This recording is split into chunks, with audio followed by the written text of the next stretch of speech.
Now, the holidays, of course, also an especially hard time for the families that are struggling. So joining us today here in studio is Major Richard Pease with the Salvation Army. It's good to have you in here today. I see you brought your red kettle, and we're starting to see those. This is really a significant time of year for the Salvation Army. It is. It's our largest fundraising season of the year, and our iconic red kettle, which really signifies, we think, that Christmas is here and the season has started, is out in force in retailers around the Denver metro area and across the country. And we're going to see a lot more activity around the kettles. The pandemic was a difficult time for the Salvation Army with fewer people out and about. It was, and we've done some adapting with some touchless ways, contactless ways of giving, as well as an online virtual red kettle. But certainly our kettles are back out in front of stores, kind of helping signify that normalcy is almost back. And we see sometimes, you think you may throw some loose change in or some paper money as well in.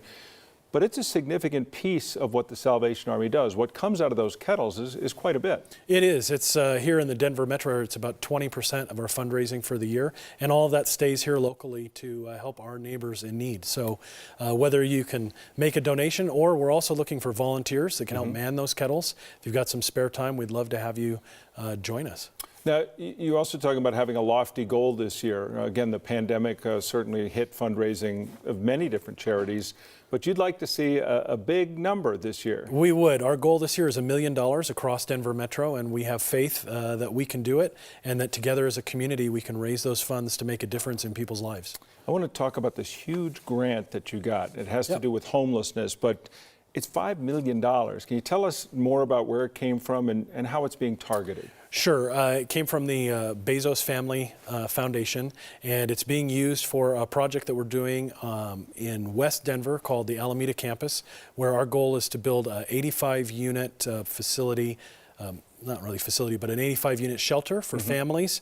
We have a much smaller shelter. It's about 20 rooms right now, where 80% of those who enter our program exit into stable housing, and the Bezos Foundation feels that we can replicate that on a larger scale, and is helping us see that project become a reality. What's the timetable on the project itself? So our goal is to hopefully break ground by next fall and have that open in 2024. We've still got a little bit of fundraising to go. It's a pretty significant size project there. We have to redevelop an area of land that we own, but our goal is to get that up and running as soon as we can.